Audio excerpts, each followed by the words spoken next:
Welcome to the KINJAZ Podcast. Here we will discuss dance, life, and whatever the we want.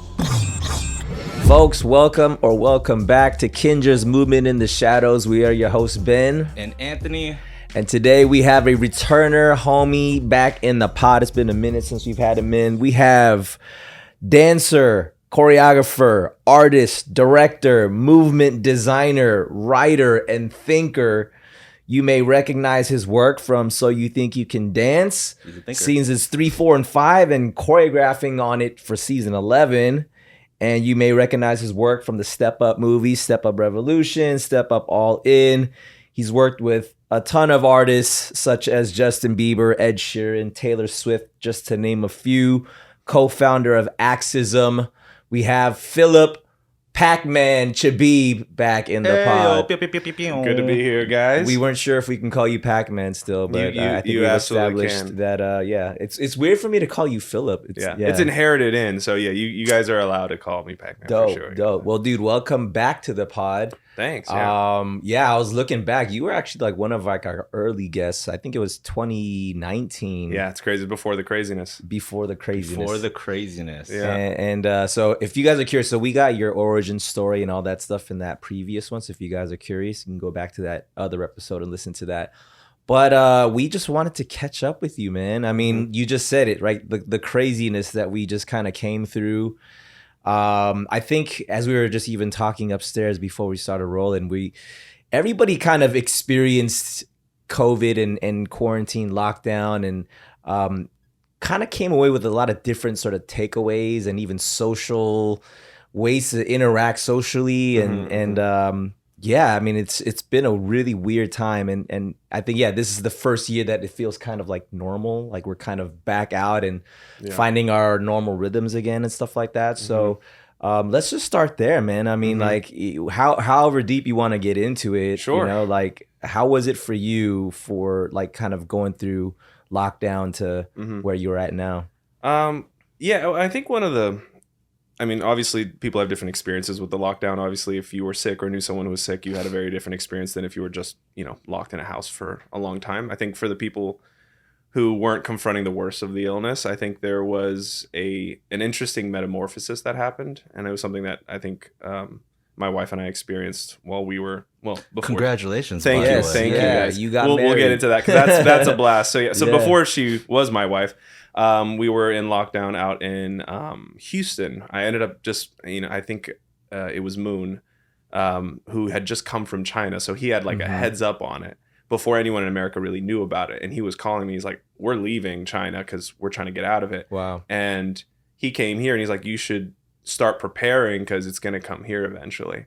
So we were kind of like a couple weeks ahead before anyone was really talking about it. And immediately we were like, okay, if this goes down, we're going to drive straight there. And they live at I have a plot of land in the middle of nowhere. So we knew we would be like isolated and good and all that stuff. So that's what we did. We ended up driving out there, spent 2 months out with the family out in the middle of nature. And it definitely provided us a break from our, the normal hamster wheel that you're in. And you really start to realize that your social pressures really do create your interests and your behavior, and they're like motivating most of how you're living your life. And I think most people felt, and I might be wrong, but I think a lot of people felt as though they got to build new pressures from scratch because there wasn't like your job expecting you. Like a lot of people in our business even were like, I just wait for the next job to tell me what to do.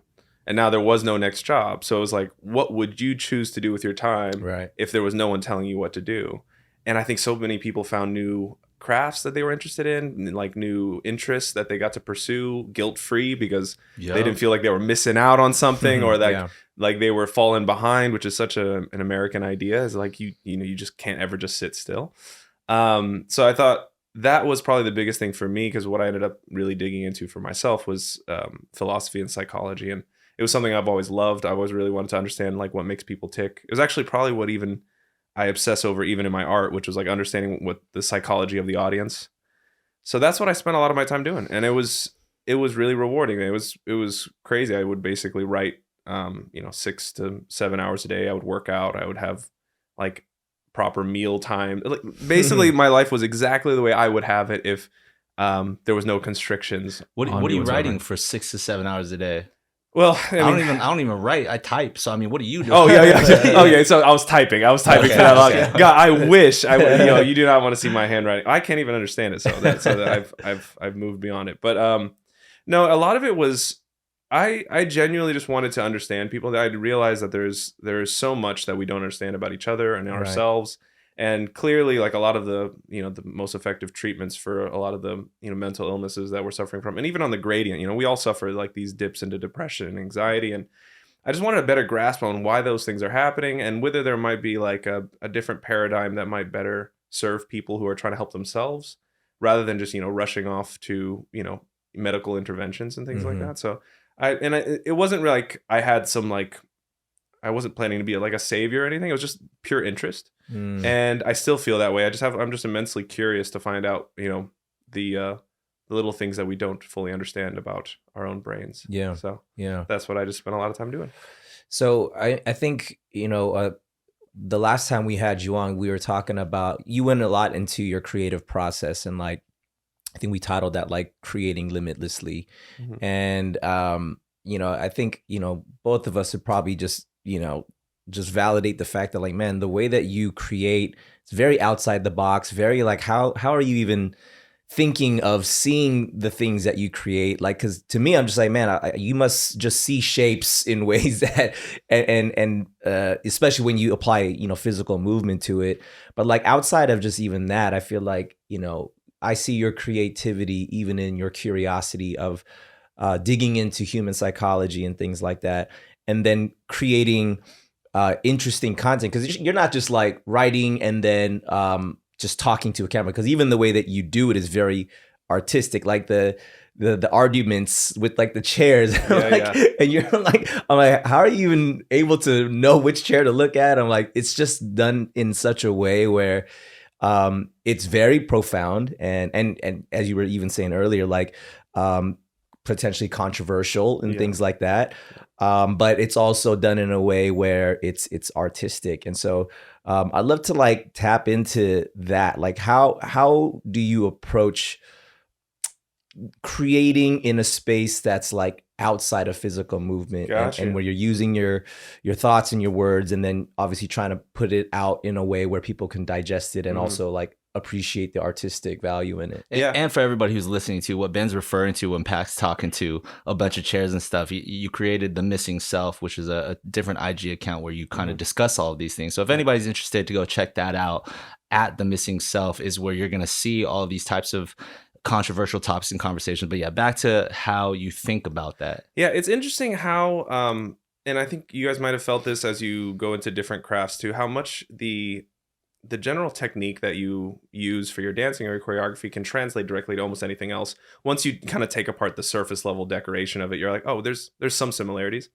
The one thing that was unique to talking versus dancing that I thought was interesting was when you're dancing, you're basically providing emotional fuel to your audience, and then they can go take that fuel and do whatever they want. They can do nothing, they can do something, but it provides them the leverage emotionally to go and do the thing, and that's why they feel very fueled by it. Whatever emotion that is. And then I realized with talking, the tricky part and the reason why it's much more vulnerable to criticism is that you are directing their energy towards a specific place. And if they don't like where you're directing it, it has a direct conflict with their belief system, right? Like they have a momentum in a direction and you're saying, hey, and you're slapping it in a different direction. Where with dance or any sort of like visual medium, you're just providing them more fuel to go in the direction they're going. Typically. And it's so subjective, right? Exactly. So that way they can use it how they want. It's really like the audience uses it as a tool for their own life. Where the other one, you're really creating conflict in their brain on purpose so that they can choose a new direction that's best for them. Which is why I think that's kind of what provides the controversial aspect of it, is that people feel that conflict within themselves when they hear these topics talked about, and then have to do something with it. So it's almost a job that you're giving the audience rather than like boosting their energy. Which is why I kind of like the way that you do it, though, because you're almost talking to other versions of yourself, almost creating space so that it's not, as a viewer, I'm not thinking or what I'm about to think based off of what you're saying is being addressed by what your other version of yourself is saying. So you're not like one person, Pac, who's saying this is what I believe. You're saying like, hey, this is Pac, this is what I believe. But then other Pac is like, well, what about this though? And then it creates conversation, even though you're one person. Yeah. But that's almost like what, as a viewer, my mind is already about to do. You're that's preempting amazing. that. That is because honestly, realistically, what I want to do with the missing self is have people stop identifying with their thoughts and let them engage with ideas without like all their identity. Because I think this is kind of what I see happening in the past few years is people got inundated with information on social media. There's just so many people telling you how they're living, how they're doing things, right? And most people's go-to protection is like, oh, well, you don't look like me, or you don't have the same gender as me, or you don't do the same job as me, so you can't understand me, which is a good protective maneuver because then you're like, oh, cool, I don't have to confront all these people's ideas because I'm not like them. But the problem is then when they want to be understood, no one will approach them anymore because the assumption is like, oh, they can't understand me.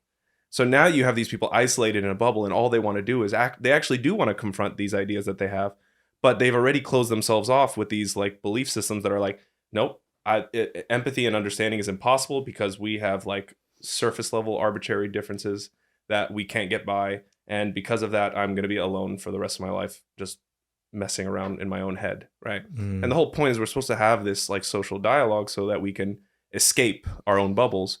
And that's exactly what those arguments are, at least for me, is to let you know, like, I can have 40 opinions that exist in my own head, and I'm one person, and I'm okay with that. Whatever I'm using to guide my life in this particular moment doesn't have to be what I use tomorrow. I'm constantly updating that belief system based on the evidence being presented against me. And I think maybe that might be why some people are finding kind of solace in it, is because I think people really do want to question themselves. It's just conflicting with the societal belief that if someone's not identical to you in every way, their opinions don't matter. And I think that's something I'm trying to play with a little bit.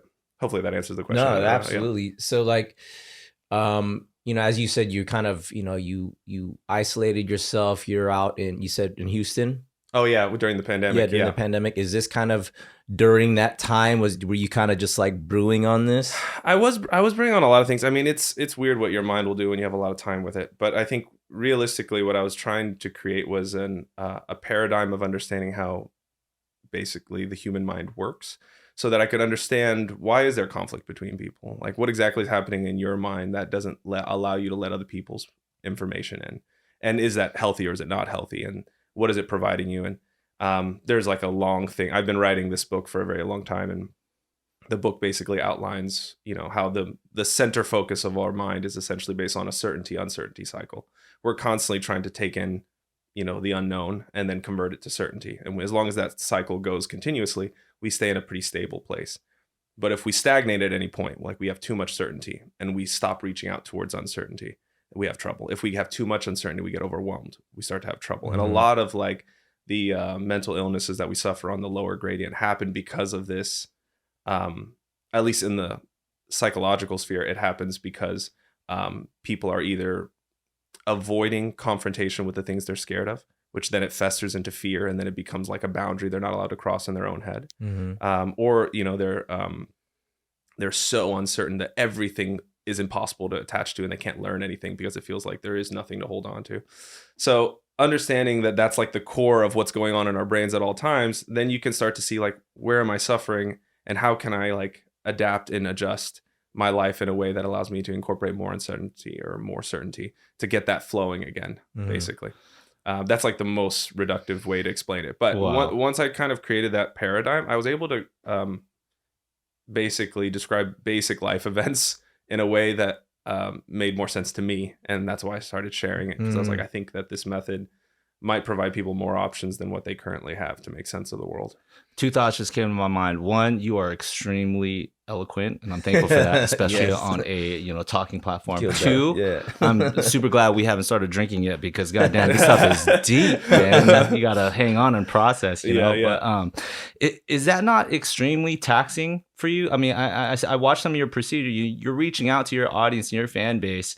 You're asking them about different topics that you want to argue with yourself from like 6 different perspectives. You're putting in the time to like damn near script your conversation in a way that is empathetic to a wide array of opinions. You're sitting down, you're filming this thing, you're putting it in, you're textually writing things out too, so that it's like, you know, available for people to kind of read, discuss, rethink about in your stories and stuff. Is that not taxing, taking on such complex thought realms with a lot of different people and a lot of people that are, like you said, inundated with their own belief systems? Yeah. Like how do you? It's a lot. It is exhausting. I think it's exhausting on two levels. On an emotional front, which is something I think we're all lucky that we've confronted a lot of like social media hate because we've just been in the public eye, even in our small way with dance. Sure. Yeah. So I think that prepares you initially to, you know, confront conflict. The other thing is I grew up in a household that's arguing all the time. Like pretty much every day of my life as a child, I was arguing or listening to arguing, and it was just the way our house functioned. Like productive debate arguing that like made you intelligent. Not always, like... not always. Sometimes it was unreasonable or irrational, but it put me in a situation to understand how to interact with people that are defiantly stubborn of their own beliefs. But it was just consistent. It was just always that's how I grew up, and I don't resent any of my family for that. It just that was my family dynamic. Sure. So, you know, it's just what it was. Some people have like hilarious families. They're making jokes and then they grow up to be really funny. And you know, mine just happened to be that we argued a lot. So it was, if anything, I think seeing conflict, I think I interpret it as a positive. This is what it is. I think when people are angry, they're exposed, and that exposure opens them up to possible connection. Because when you're angry, you aren't putting a facade on, which means that we have a good chance that if this anger promotes the right conversation, we'll be closer because of it.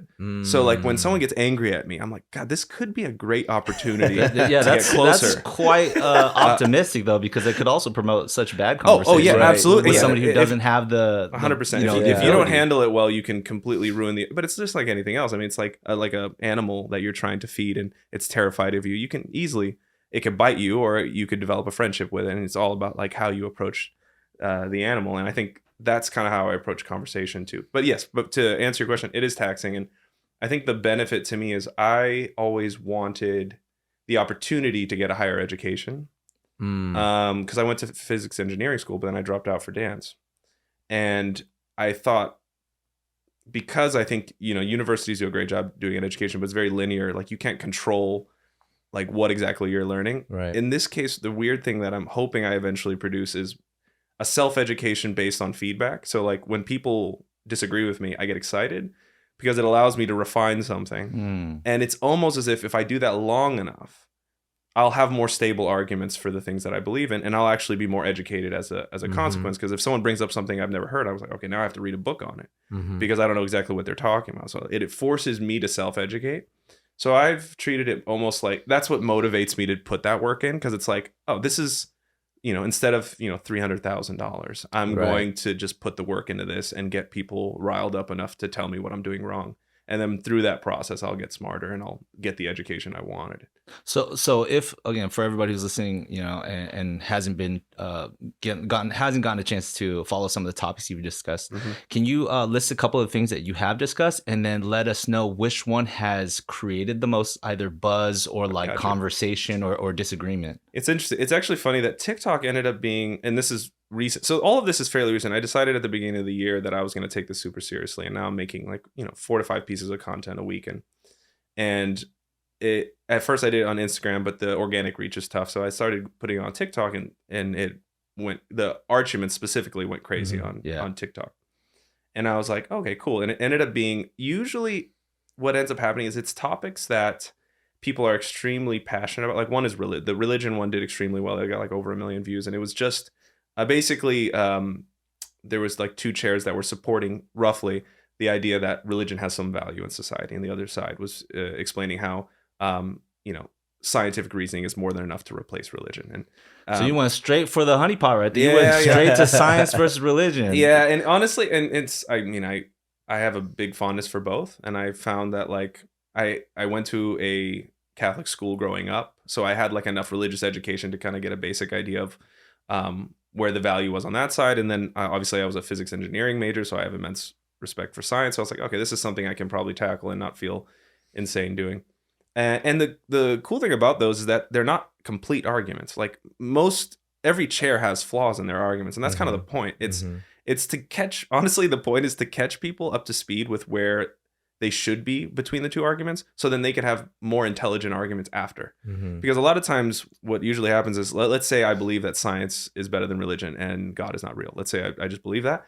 If that's the case, then I'm going to look up all these videos where I see a scientific thinker demolishing a religious thinker, right? And then just seeing that asymmetry of power, I'm going to be like, oh yeah, science is better, and it's going to validate your exactly. It's prejudice going to exactly. But if I can see them debating so quickly against each other to where like I can't fully say that there's a dominant force, well then now I can have a civil conversation about it, because it's too hard to negate all of those counter arguments that I just saw.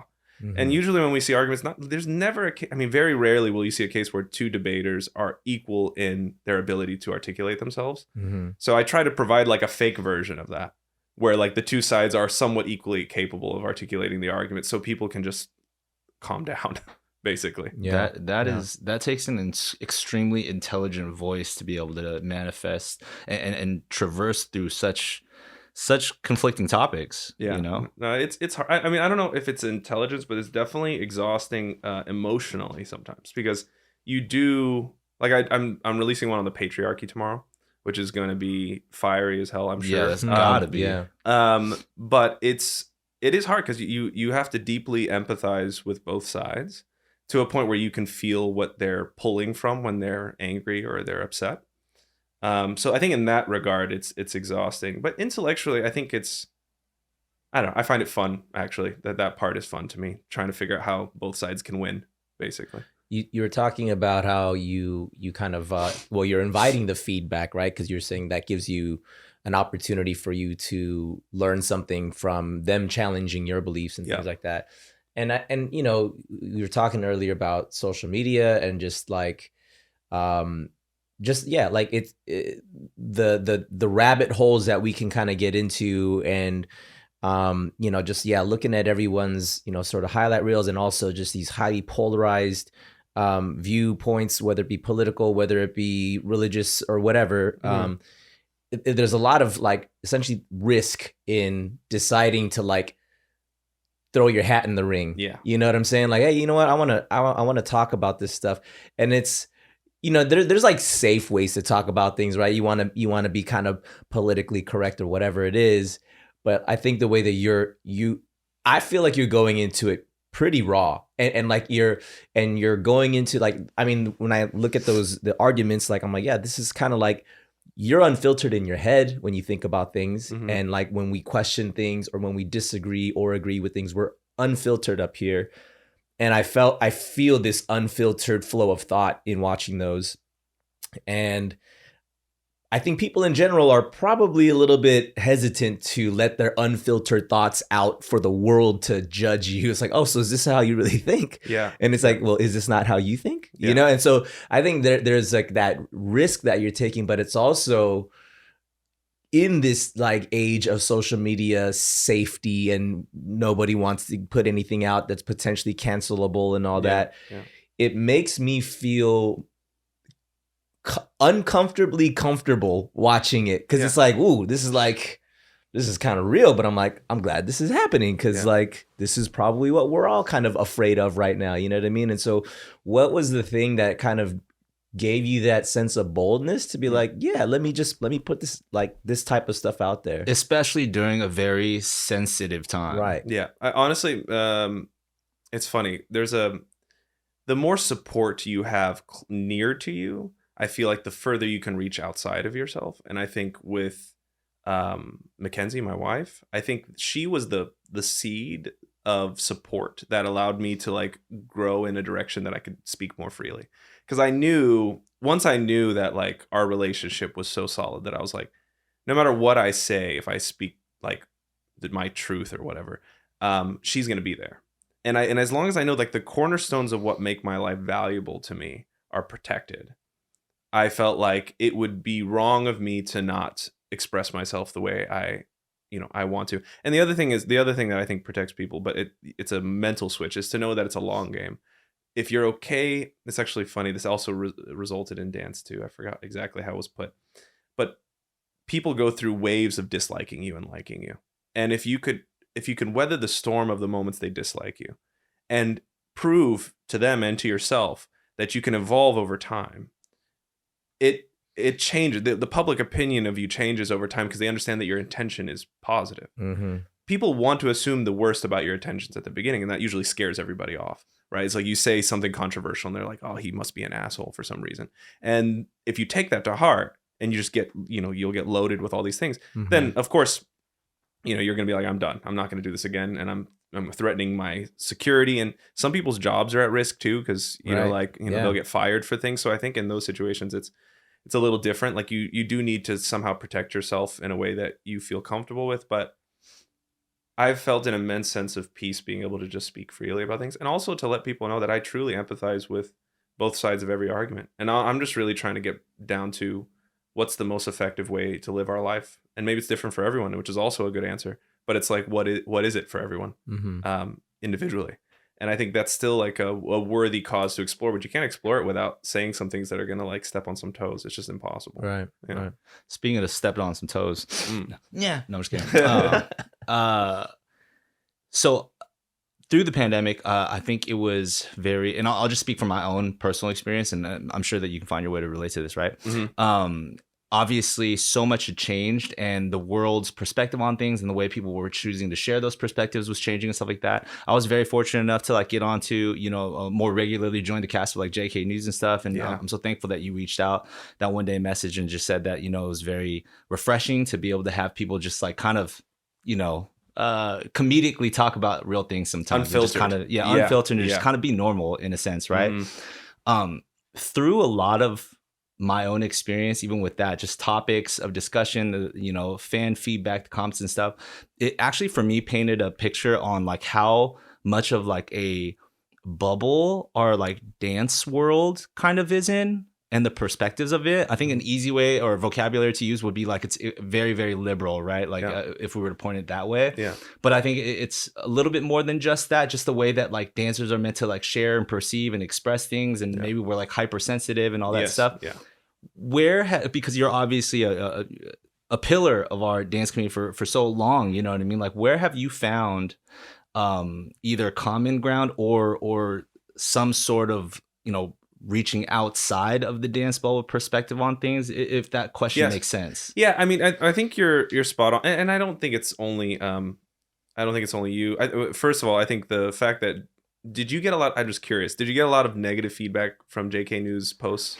I never got a lot of negative feedback, but what I realized for myself was being cautious to dive into the same types of comments and topics in the same, vigor that my co-hosts and people were doing, right? And it was because I had to acknowledge how I grew up in our dance world, and there's certain things in certain ways, especially trying to be a leader in the community too, that like you want to make sure that you're presenting a truly safe space and super inclusive. You don't want to offend anybody, you know what I mean? But at the same time, to have honest and unfiltered conversation in a way that progresses society. That was a new dynamic I think I was jumping into and learning. No, you're right. I mean, you're right. There's absolutely, and I think it's the artist community in general. Obviously, we live in California, which is an amazing place. I don't want to live anywhere else. It's incredible, and I still like align myself with a ton of liberal values. But I think that there is a sensitivity that is, I think,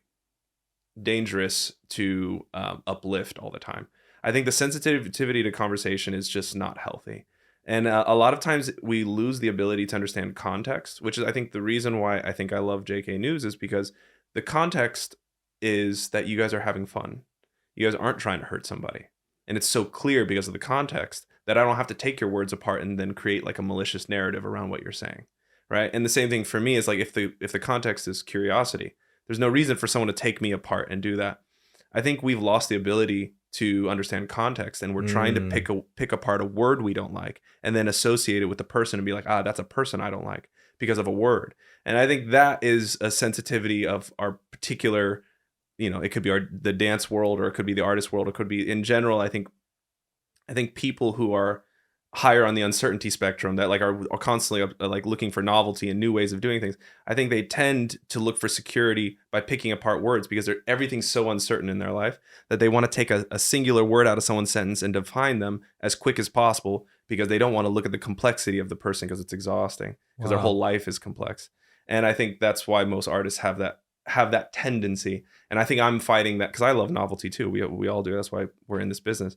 But I think to some degree I need to fight that and also be able to like continuously stay open to the complexity of a person and be like, all right, they said this, but there's a million reasons why they could have chosen those words. And the meaning underneath those words could be very personal to them. I'm going to look a little deeper before I decide, oh, they, said one politically incorrect term, that they must be a terrible person. Mm-hmm. So I think knowing that that's what's happening, I'm less affected by it when it happens and realize that it's just something I think I want to be like what you guys are doing. I think being a voice to help people understand context rather than always just picking apart the words. I do think context is a great way to describe that too. And when you mention that your context is curiosity, I totally understand and I see that, and that's, that's better for the people who also have that same context in their own selves if they're curious. Yeah. Because it's different to be curious than to be a judge, right? You know what I mean? Yeah. And I think it's so easy, especially in the keyboard warrior generation that we're in, that like there's definitely more judges out there, self-proclaimed, than there are people that are like truth-seeking or curious or just want to learn, and step outside their own understanding. That's interesting, like this concept of needing to judge. And I think the term being judgmental like is looked down upon, right? It's kind of, generally frowned upon when you say someone is a judgmental person. You don't mean that as a compliment. Yeah. But like, for one, everybody, I think, like talking about cancel culture in general, like what are you doing? You're casting a judgment on somebody saying, they said this word or, whatever it is, it just is unacceptable. So therefore this person is canceled. That is a judgment. Yet we frown upon doing that and people who do that. And so it's like this catch-22 of like, and and as I'm sitting here like just listening to both of you guys, I'm thinking about it, like I'm trying to like deduce it down to like what is it that makes people feel like they need to have an opinion about somebody? Is it because like I need to know whether I want to be around you? Is it like it's like a self-comforting thing, right? I think the well, at least this is one of the reasons. I'm sure it's multifaceted, but for me, one of the biggest reasons is that people cannot. So what I consider cancel culture to be a social pruning, right? So they're the mob or whatever is trying to tell the person or tell people, but use the person as an example of what they should and shouldn't do and what the world is comfortable with. But the problem is they're casting judgment not on the act, they're casting judgment on the person. And I think a lot of times the joining of an action and an identity means that it's that person is that action for the rest of their life, right? And that it destroys the person because now the person has no way to move up in the world. They are that action forever. Where if you detach it and be like, that action was bad, you will pay repercussions for that action. In that case, it's good to judge ideas. I actually believe that. I think if someone proposes an idea, you should engage with the idea and then understand that person 10 minutes after you understood their idea might already have a different one. And I don't have to keep attaching it to that person anymore. That missing link for me is 100% the thing that I think is causing the most amount of confusion, because it is totally fine to judge ideas. It is very weird to judge people because people are so fluid that you don't even know if you're judging the person that's alive right now or just the person in your head that you think they are.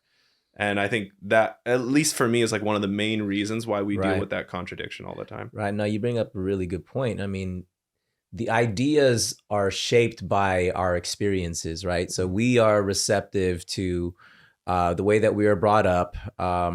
People experience different types of traumas. People have different socioeconomic upbringings and current situations. And that all shapes the ideas. But we as the person, we're just like the vessel that's constantly cycling through new ideas. And for most people, we're able to change our ideas. We're able to like, hey, like you just shed some light on that thing that I didn't, I'd never heard that perspective before. Now let me sort of like rethink and reframe. And so like, when we talk about all this, like the canceling culture is like, okay, now that this person has been caught or whatever, having said this once upon a time, it's like you're done. But like, what about like restoration culture? Like, where is the, like, let's restore this person. I mean, like when people go to prison, like you essentially after they do their time, you want to sort of restore them back to society, right?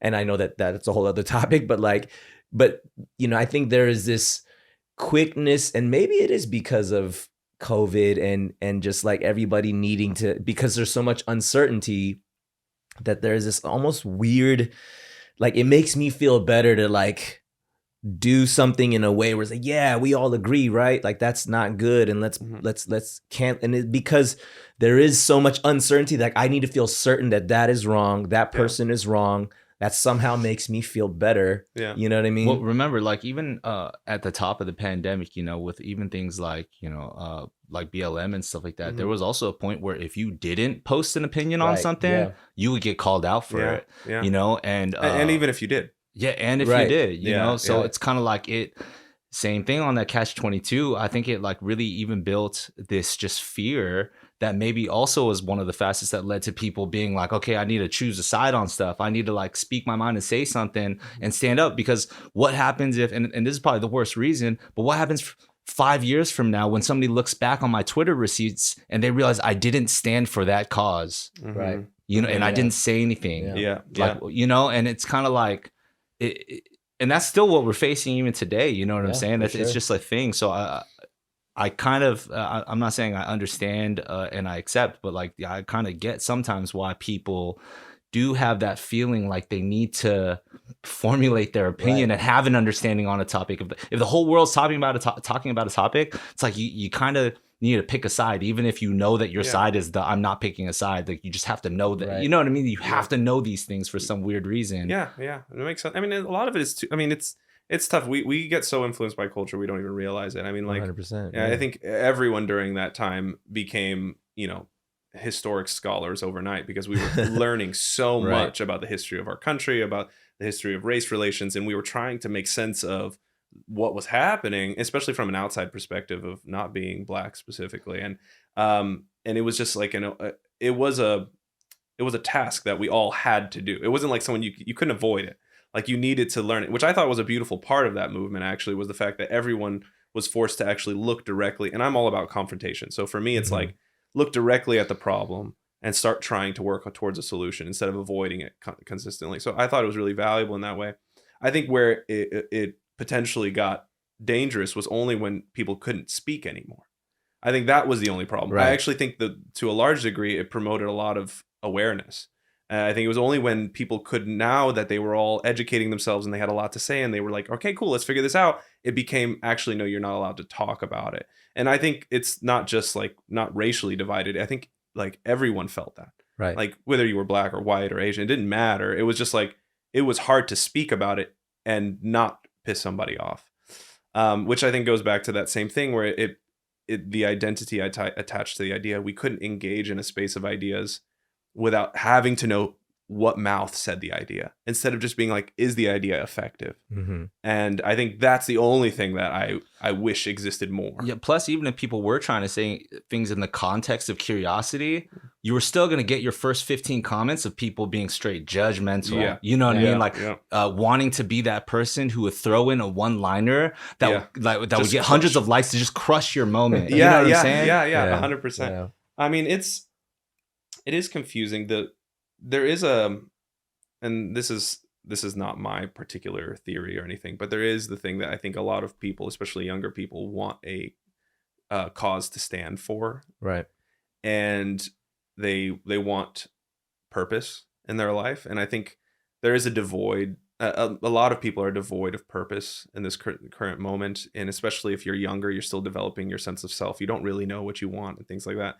And I think a lot of these causes, instead of being about solving the problem, they become an opportunity to be important.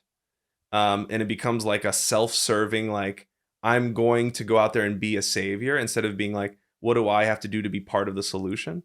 And I think that that aspect of it, I think, creates a lot of those really judgmental comments, because they're like, I'm going to write the comment that stands up for whoever they believe they're standing up for, whether it's, you know, the environment or whatever. It's like they're standing up for the little guy and they get to be a hero for a moment in that position, but they actually provided no actual movement towards a solution. Yeah. And I think that's the difference. Like, some people are really trying to solve it, and some people just want to feel good about themselves. And yeah, it's unfortunate, unfortunately.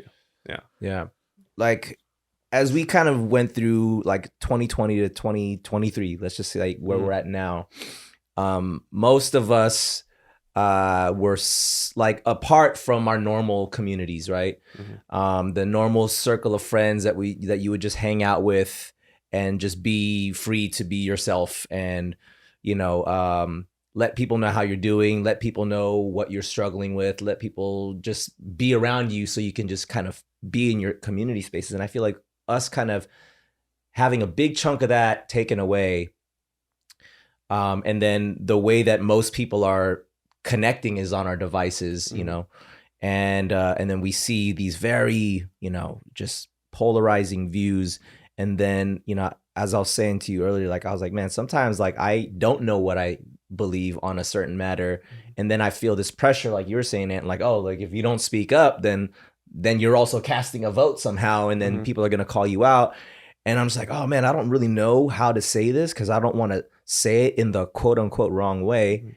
And then for me, my sort of like tendency is like, I'm just going to clam up and just not say anything. And then all that stuff stays up here. And then I'm also not able to express through with my community.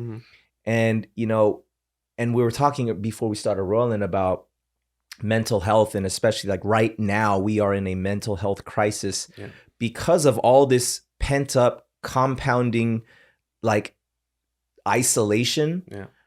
And I never thought that I had like, and I, I say this with like, just, with the recognition, like, yes, this is happening right now. I just never thought that it would affect me for whatever reason. Cause I was like, I don't, as a kid growing up or even just before the pandemic, I always felt like, yeah, I'm pretty good. My mental health is pretty good. But like this year, or actually there was like the tail end of 2022 where I was just like, am I struggling? But like, I didn't talk to anybody about it. Cause it's like, nah, I'm probably fine. You know what I mean? And then once I started to open up to other people and then realizing like, oh, you're also struggling with it in your own way. 100%.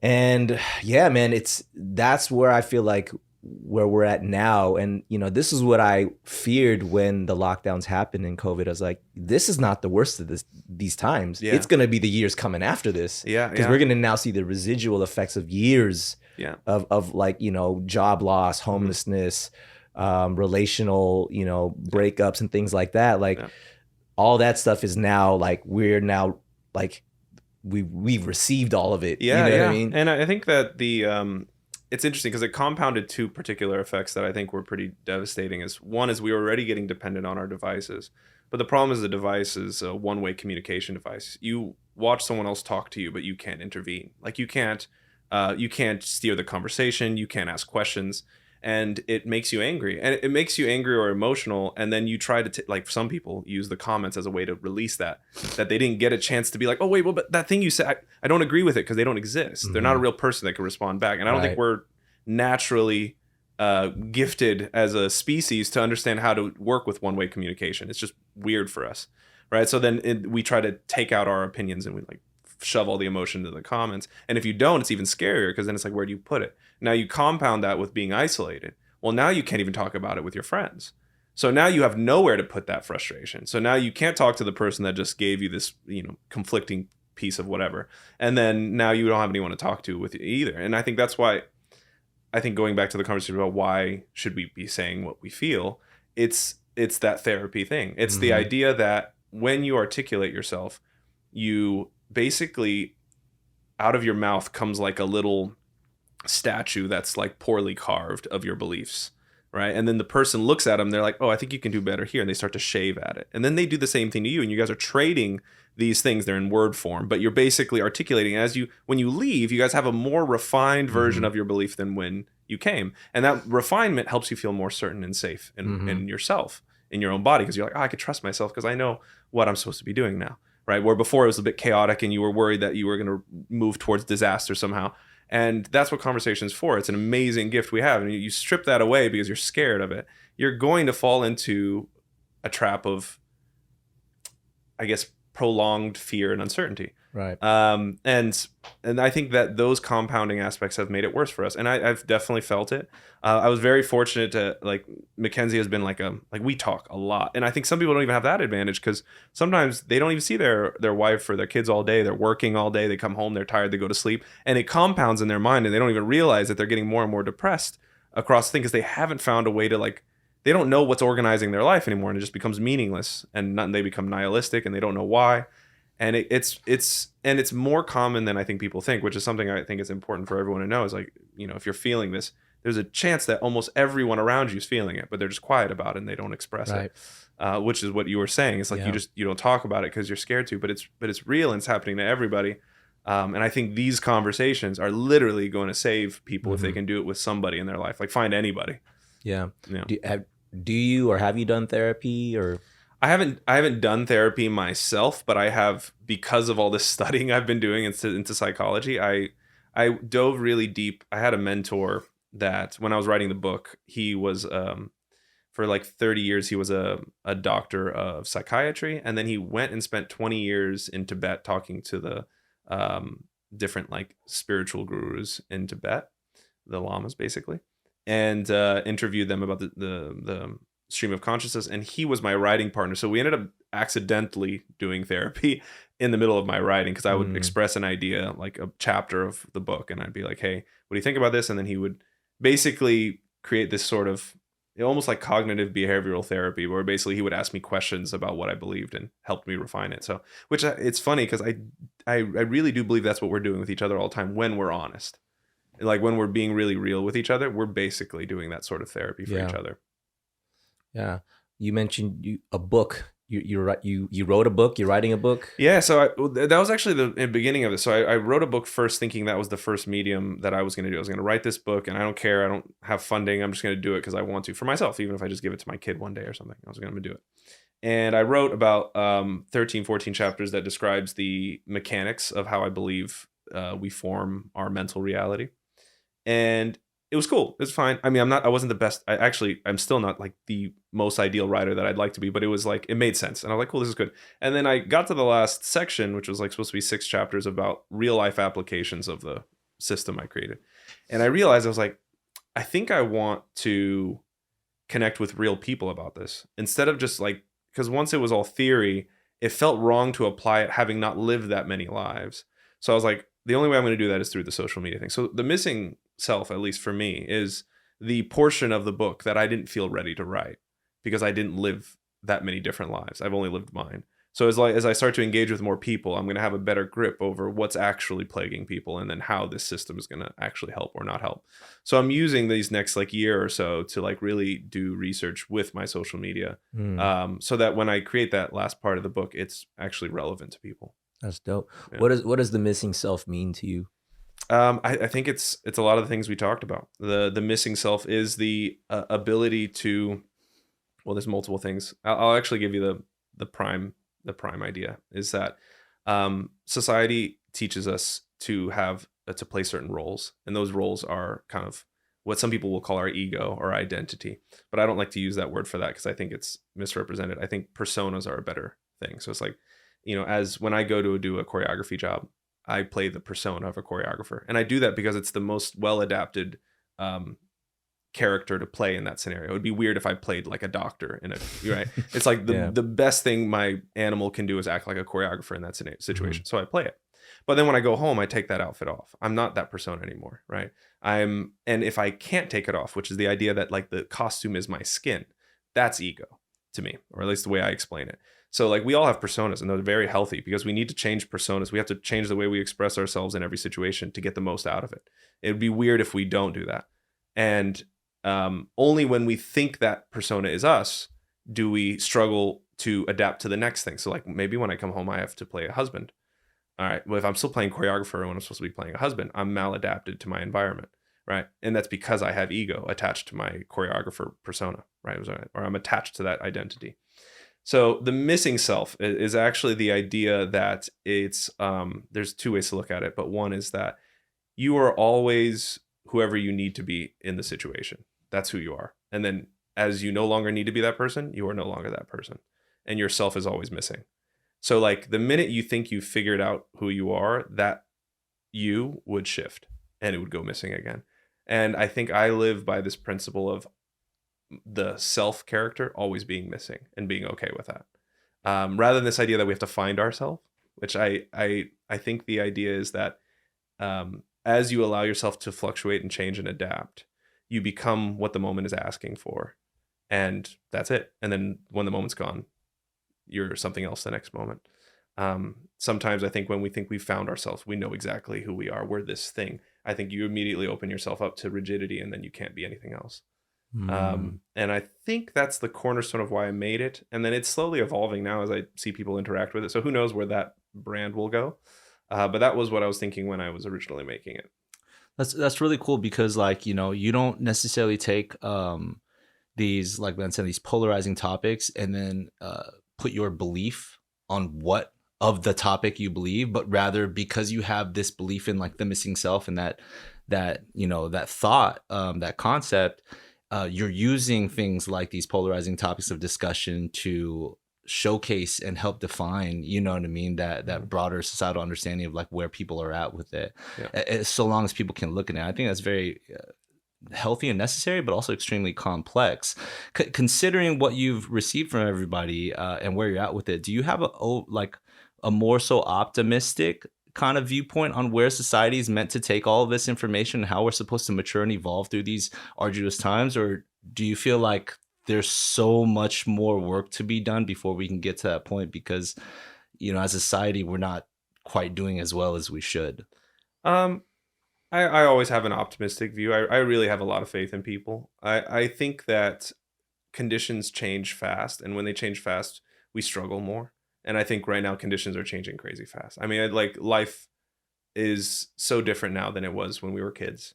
And the fact that we're even capable of living functionally is pretty impressive. I mean, we've adapted to some things that we take for granted. I mean, like, we stare at a phone for most of our day as if it was the thing we've always done, which is wild. Like, our body adapts, our mind adapts to things that we just take for granted.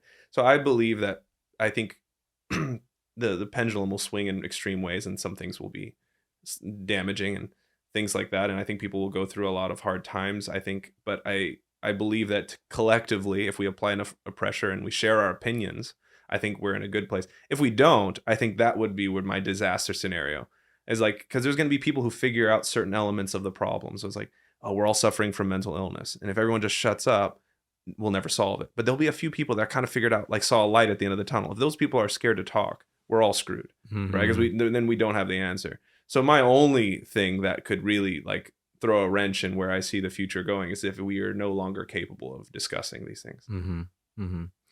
You mentioned earlier, like during like the height of the pandemic, that you were like, you know, what would I, now that I have the sort of the freedom to like kind of construct what I do with my time.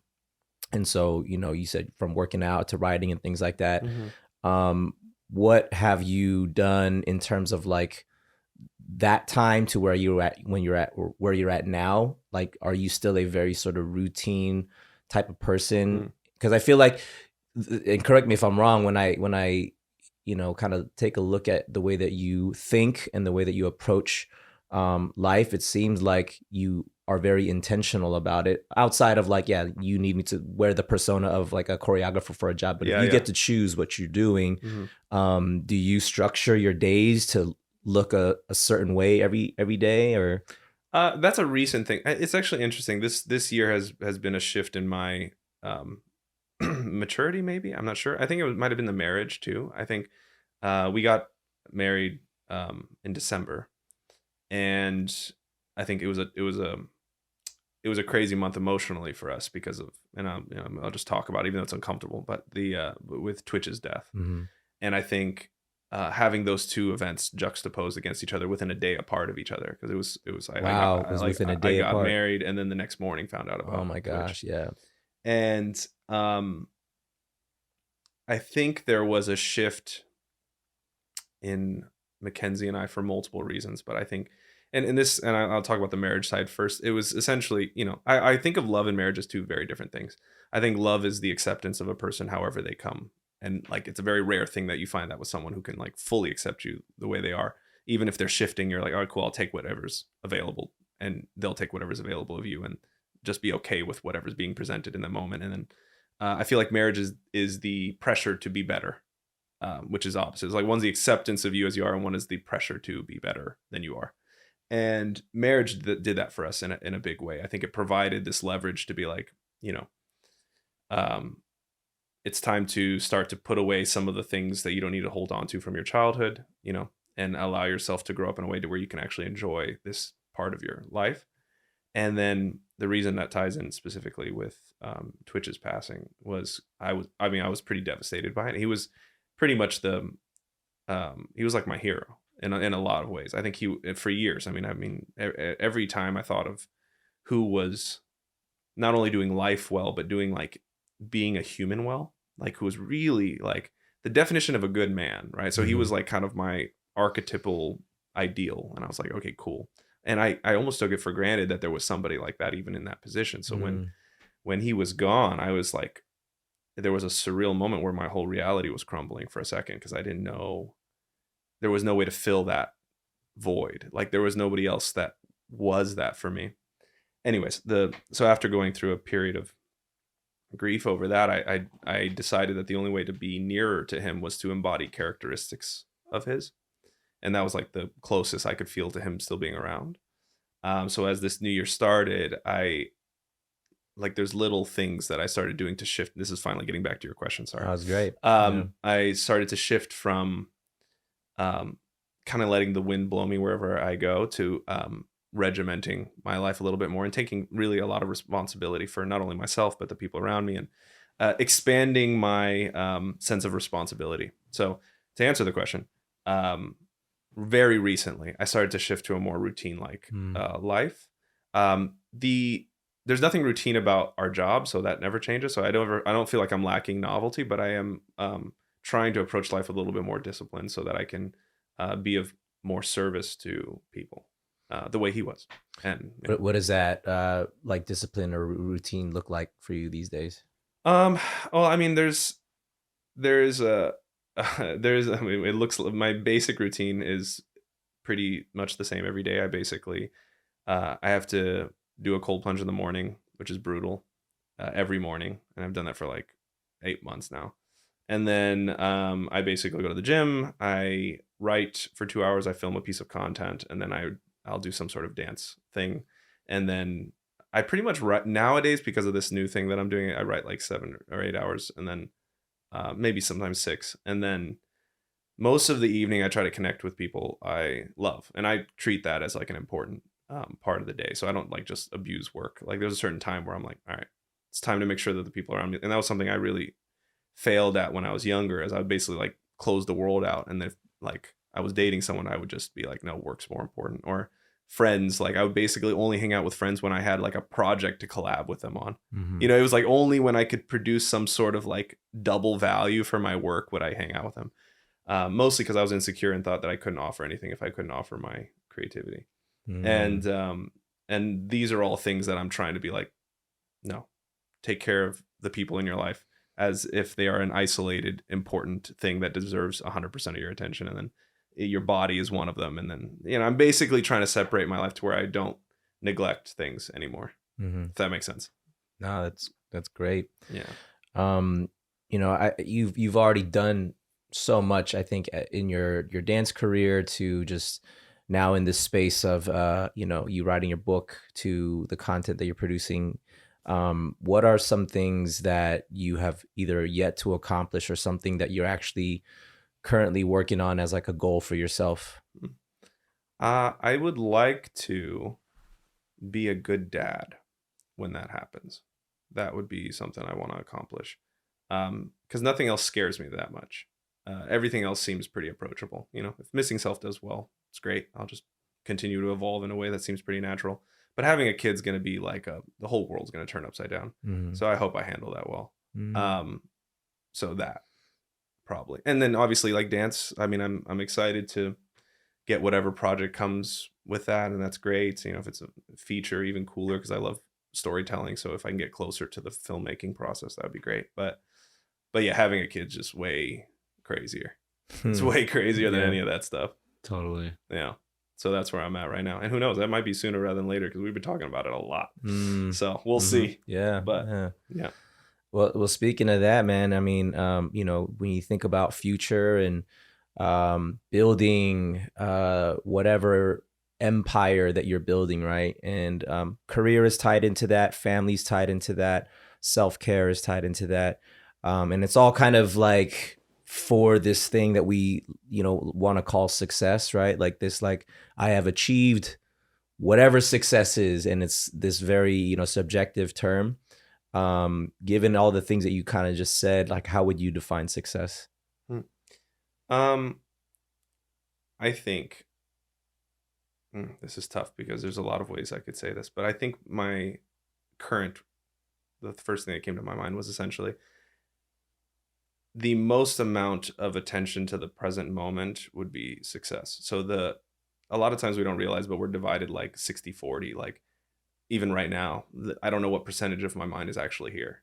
There's a good chance that a percentage of it is preoccupied, and it's actually dulling the sensory value of this moment with you guys. And I think the more that I take care of whatever that is that's preoccupying my brain and handle it and confront it, the more present I am and the more juice I get to suck out of each moment, if that makes sense. For me, success is achieving the highest level of whatever that is. And I think the funny thing is, to a large extent, your life improves in all the cosmetic ways because of that. Because if you can be more present in the moment, people can feel it, and they want to be with you more, and they want to talk to you more, which ultimately brings more opportunities. So the cosmetic stuff will change automatically, but at its core, I think that's what I would call success. Wow. I love that. For some reason in my brain that like relates to, for example, like even like choreographing, you know what I mean? When your mind's in a different place where you're like, oh, I gotta like do this for this reason. I'm trying to, hopefully, shoot this in this way and it's going to work for my career and you're thinking about all these things versus just getting down to the music, right? Like it resonates in the appreciation for your piece. You know what I mean? When people see that you're really present and that you're just doing something in that dance moment or whatever, you created something that was truly you, everybody loves it and everybody supports it. It doesn't matter if it was the biggest thing or not. Yeah. But you know what I mean? When you're kind of like doing stuff, almost going through the motion of the hustle or whatever, you can smell that from somebody's creation, So that's one 100%. Way that I feel like I can translate that feeling. That's exactly. Honestly, dancers, there's a gift that dancers have, and that's something I admire so much, especially freestyle dancers. Like when you see the ones that like they've connected the soul to the technique, it's not just like a bunch of tricks. You see it and you're like, whew.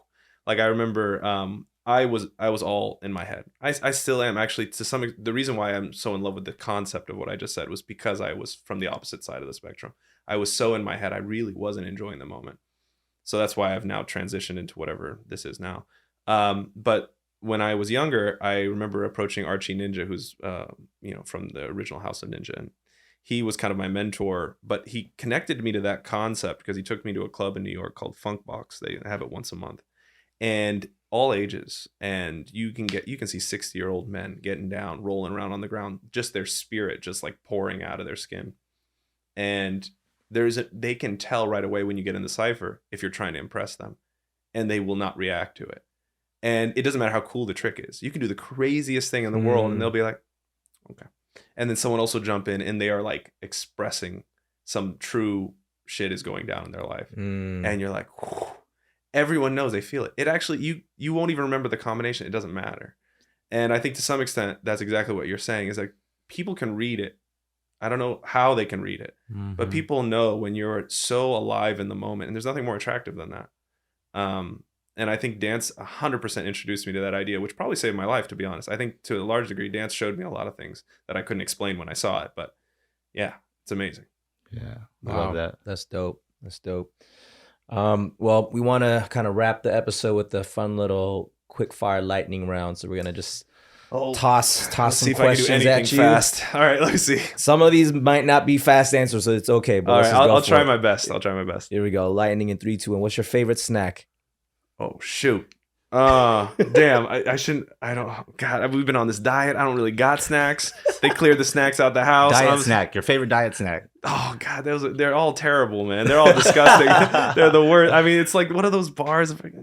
macro bar things, you know. Oh yeah, because they're the only ones you're allowed to eat. Gotcha. I know what you're talking about. Literally, yeah. None of the snacks taste good anymore. I've lost touch. Almonds, nothing. I mean, almonds are good. That's Okay. nice. Yeah. Blueberries. I like blueberries. I love blueberries. Thank God. There And you favorite TV show or movie in the last year? Ooh. Oh, okay. This is just on the top of my mind. The last episode of The Last of Us, the most recent Oh one. my I keep hearing about gosh. that. Unbelievable. I keep hearing about that. Episode 3 Unbelievable. for everybody who's caught up or not caught up, but oh my gosh. Yeah, I'm not going to talk about it, but that episode was beautiful. I felt like that moved culture. Like it literally shifted the whole world a little bit, just a little bit. Do you need to be a fan of the game to? No. appreciate- No, okay, not at all. Okay. No. Not at all. Got it. Oh my Yeah, gosh. it was special. It was special. Anyways. Favorite cartoon growing up? Cartoon. There's a bunch because I used to watch I used to watch Nick at Night a lot, which was a weird thing as a kid. Like I used I to did watch too. like, oh really? Yeah, Hell yeah. yeah. Like the Odd Couple, Mary Tyler Moore Yep. show, all of that stuff. But I also like Scooby Doo was nice.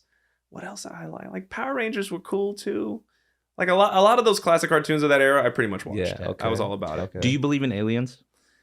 I believe that it is very likely they could exist. I don't have like any like conspiracy evidence where I could be like, this was an alien at this time in 1953. Like I don't have any of that, but I could imagine that aliens would exist. I All don't right, have though. any So problem with let's say aliens come down to planet Earth and we need to send one ambassador to represent us. Who are you sending? that. Dang. It would have to be someone with enough. Who is it? And they're representing the whole species. Yeah. So we're all in trouble if they mess this up. Yeah. So like, it's cool if you say Beyonce, everybody's gonna be behind that, whatever you think. Yeah, but I wouldn't do a musician because like, you know how like dogs don't hear music the same as humans? There's a chance that aliens might hear the Very music true. and be like, that's Very trash, true. and they Yeah. just kill us.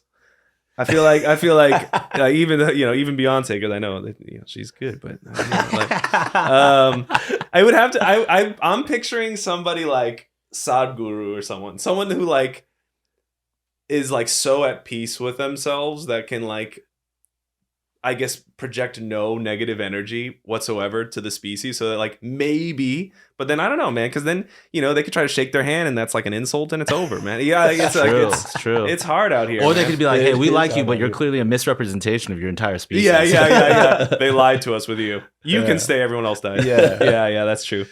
Who was your childhood hero? Childhood hero. Childhood hero. It's interesting. I was always like a fan of like mad scientist type characters. So like on a passed away level, it would be like Einstein. Everyone, like also my dad to a large degree is your hero because they're like the direct representation. Absolutely. Mm-hmm. So you can't get around that. I would even say that would be first and foremost. And then I think the archetypes I liked were like the mad scientist character or like the explorer that like went into space, but like it was never like there wasn't like a single person that I was like, oh, that's who I want to be or be like or whatever. It's good. It's Yeah. good. Who is somebody that inspires you right now? There's a You lot of totally people. say Beyonce. That's tempting. Yeah. How do you guys know I like Beyonce so much? Hold on. There is actually a lot of people I really appreciate, but I wanted to pick the right person because I was just thinking of somebody. Okay, so lately, and this might be just because of the thing I'm in right now too, is like I'm constantly talking about controversial subjects and stuff. So I think a ton of the thinkers that are currently saying unpopular opinions, whether or not I don't agree with everything all these people say, but the ability to articulate themselves and present arguments and stay calm in the face of criticism, I find really amazing. So like people like Andrew Tate.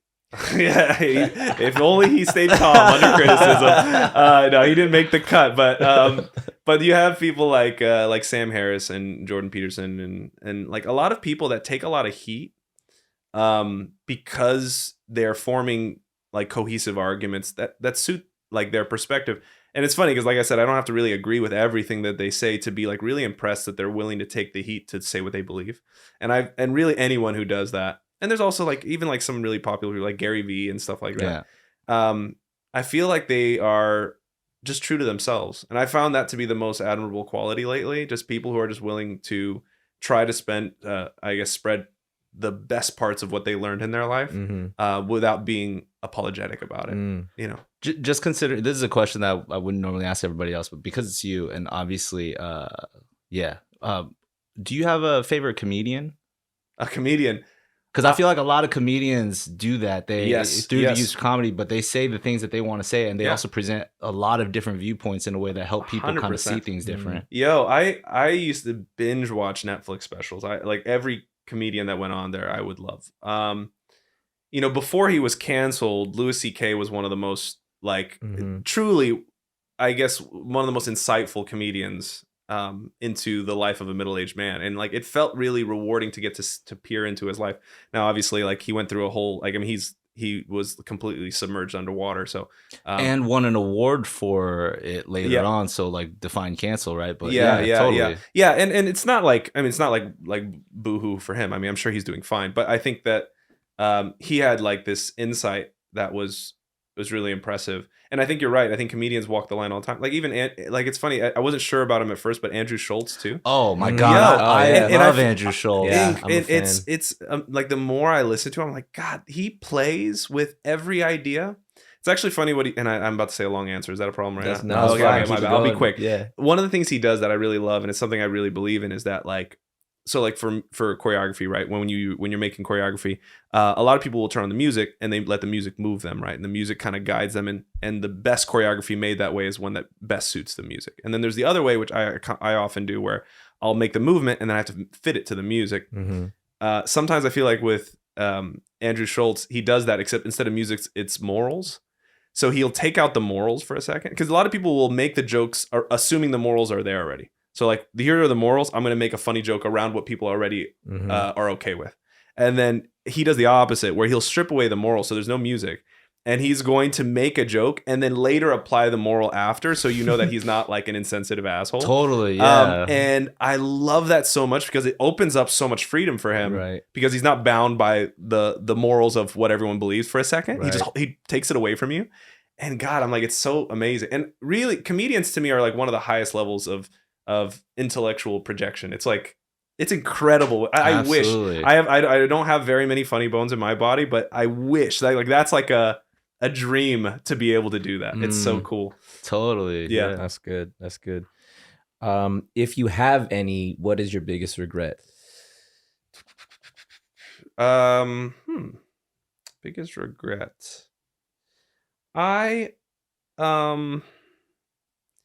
really don't think that way on purpose. Because a lot of people think in terms of sacrifice, like, oh, I sacrificed something to get something else, and then later I regret it that I sacrificed that thing. But I really don't. I try not to deal with that, because I don't believe that you would make any different decision under those contexts ever. You wouldn't have, because otherwise you would have made it. So for me, I didn't make a sacrifice. I just made a choice, and then the thing that I didn't choose never existed. So I have nothing to regret. Does that make sense? Totally. Yeah. It's a little weird, but I really don't look back and regret things. I just try my best to learn from them and move forward.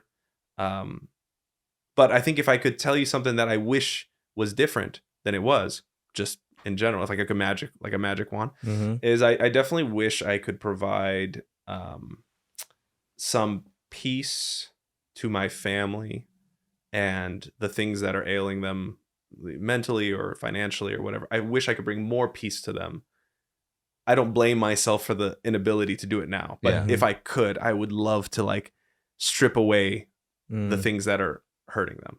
Got it. That's amazing. If that makes sense. That's really good. So I guess it could be a regret if I think that I could have done it, but I don't hold that over my head anymore. Yeah. I used to, but not anymore. Yeah. What do you want to be remembered for?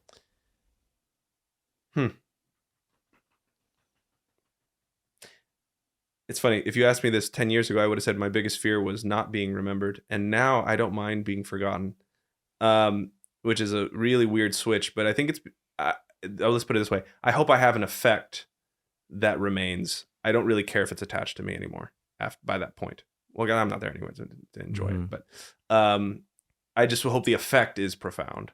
So then the effect, I hope, would be just allowing people to allow each other to exist more freely.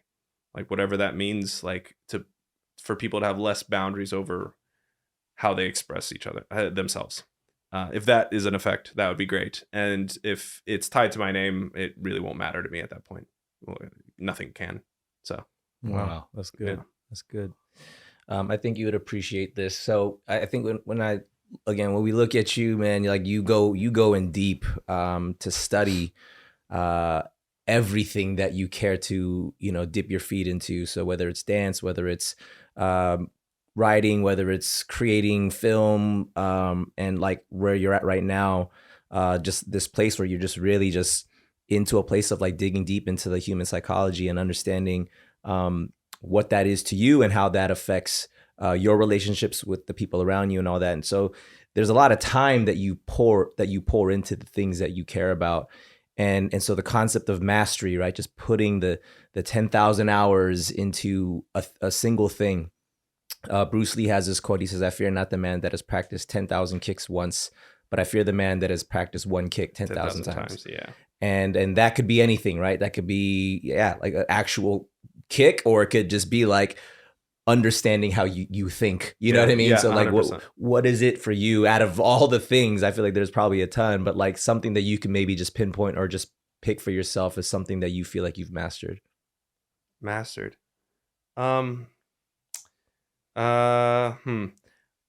think there's a very narrow niche of the choreographic realm that I could say I've put in a lot of hours into, maybe more hours than most people. But it's a very specific skill set that's kind of just unique to the thing I was most interested in, specifically the understanding of the placement of attention with shapes of the body. I feel like maybe there's like a mastery narrow in there somewhere. I love that. But I think it's always a developing thing. Yeah, I think that maybe that. I don't know. You know what's funny? Just growing up, Mike Son would always call you the man of 1,000 moves. So I just think that's super fun for this particular question, who we always ask our podcast guests. But like the second it's like, I fear not the man who's practiced 10,000 kicks once. I'm like, you haven't met Pac. Oh, I mean, it's actually funny because in a battle scenario, man, it never worked because all I do was throw out a million moves out. But no, yeah, it's definitely. Oh, I guess. If I were to be like honest, like I could tell you where my skill set drives towards. I can't say I'm a master of anything, but I think like I am excited to find novel ways of approaching things. That's literally all my mind does all day. I'm not great at executing things that already exist. I'm not I'm not the best at following formulas and then like making them work amazingly like some people do. But I can find a new way to do it, and it might suck, but I'll do that 100 times, and maybe one of those will be really cool. And that is a skill set that I feel like I have. So, yeah. You know what? This is kind of random, but I'm gonna say it because we get this opportunity to sit here and talk. But yeah, why not? I've always considered you to be somebody who this word comes to mind as brilliant. And I also don't take that word lightly. And when I bring this up, there was a time when I had choreographed to the song "High for This." Shot this video. Oh yeah. And I remember you had messaged me or messaged in the comments or whatever. This is super early Anthony Lee days. And you were just like, yo, like that was really dope. You know, the way you use musicality and stuff like that. And you I don't know if we saw each other at an event or something like that. You pointed out one of the moves that I did. And that shit shook me because I was like, man, Pac's brilliant. And it was just such a super validating time. Like I don't know if I've shared that story with you or anyone else, but that was actually a really unique and super memorable time in my personal journey. So just looking at your brilliance and then being able to receive something positive from you was like very, very helpful for my journey. So I just want to thank you for that, man. Yo, that seriously means a lot, man. Because it was 100% genuine. I actually remember that video. It was the shit. I loved it. It was and I think you found something it felt so honest to you. And it was the beginning of your journey of developing your style. Totally, yeah. But like you could see it instantly. Like, and I know how fucking amazing. Oh, sorry about how amazing it is to find your voice almost by accident, and then it be there, and you're like, oh my god, I think this is me. And you get to see yourself in your, in your work for a second, and it just deserves a pat on the back, man. That's like honestly because it's such a good feeling. And a lot of people will miss that because they'll just be so, they'll be enjoying the dance. Yeah. But it's such a good feeling. So I'm glad you felt good about it because you deserve it. Heck yeah. Thanks, man. Yeah. Pac, well, dude, first of all, thanks for stopping in and spending some time with us. I know you just we just hit you up. We switched some scheduling around, and you were down. And I'm happy to do it, man. It was fun, dude. Just yeah, man. It's great talking with you. And I think one thing that I really do sense, it's even you saying like, yeah, probably there's a portion of my mind that's not even present. Like even the awareness of something like that. I just feel like that just shows how aware you are of yourself. And to me, that means you're probably even more present than you even realize, even to acknowledge like, oh, like, am I really, really all the way here? And something that like, speaking of like, I don't know why, but that Ant's story just kind of reminded me of something. It was our season of ABDC, season 8, right? I think it was the week that you guys got eliminated.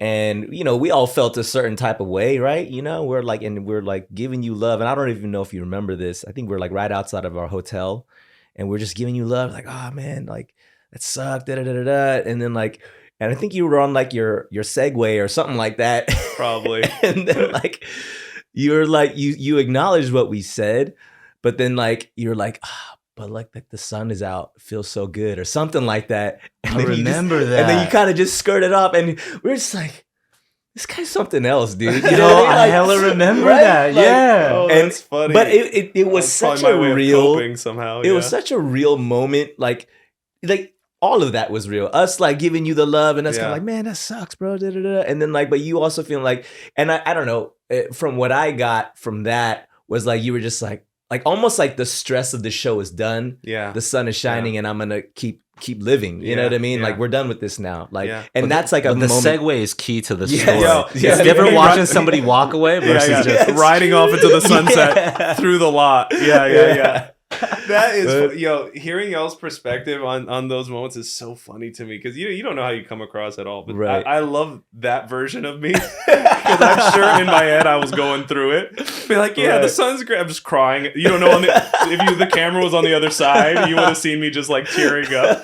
No, but it was wild. But I mean, I'm glad that had that effect. Who knows what I was thinking at the time, though. Yeah. But I bring that up just to say, man, you are an energy that like, I mean, as Ann said, you are a pillar in the dance community, but I think you are more than like what you've done in dance. You know what I'm saying? I think it's your presence and being in spaces and especially like, it's really cool having this conversation after the first one that we had where we really went into your creative process, and that's obviously we can go forever on that, but like where you're at right now with what you feel or what you're passionate about, and where we had no idea where this conversation was really going to go. And I kind of figured, I'm like, it's going to go probably in a place where none of us would have thought. And that's what's cool about these things, right? We get to just organically go where our minds are presently at. But man, you are somebody that is an inspiration to so many,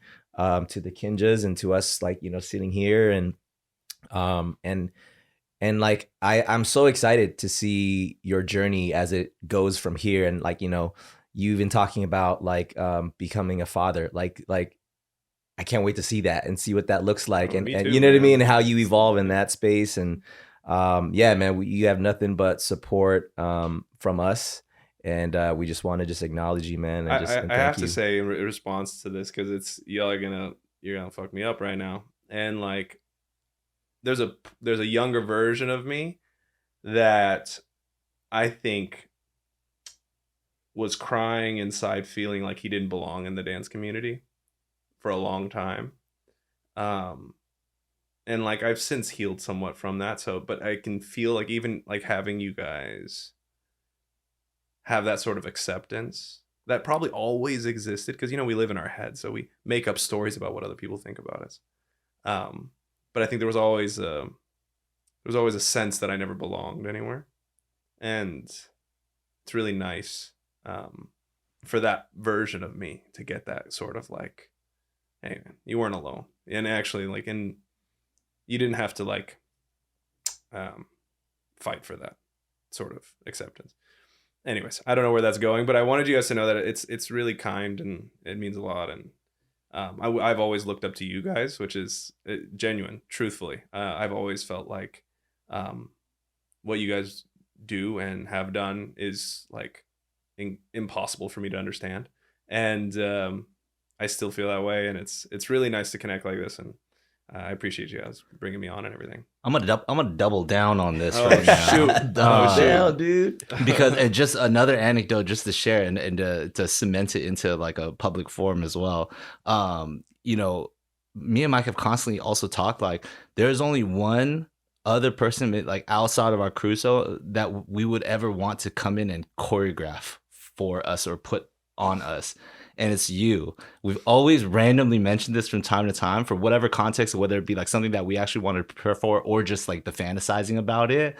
And in that same way where you're like, even if I don't understand what you guys do, same thing. I just can't process. I love and appreciate, but I can't process how you do what you do, which is why I think you've been the only person in the whole freaking world that we've talked about having come in and like set a piece on us or like collaborate in that way. It's never too late, man. Like, Yeah, we'll have to gotta happen. at some point. Well, I can still. We should do it while we still can move our bodies a little bit. That's true. But we got a couple years left, so it'll be good. Some less than others, yeah. Yeah. But yeah, no, it's been amazing. And honestly, this has been great, guys. You guys killed it. Word. And I love this vibe. So thank you for inviting me in y'all's space. Of course. It's lovely. How can people follow the journey, man? Plug socials and Sure, it's really simple. Philip Chbeeb on For All Dance Stuff, and then For All Talking Stuff, The Missing Self. Cool. And I'm trying to do that across all platforms, but you know, right now TikTok and Instagram are like the main Missing Self, and then Instagram's just kind of holding it down for the dance stuff for now. But yeah, dope. We'll plug all that in the description. Hell yeah.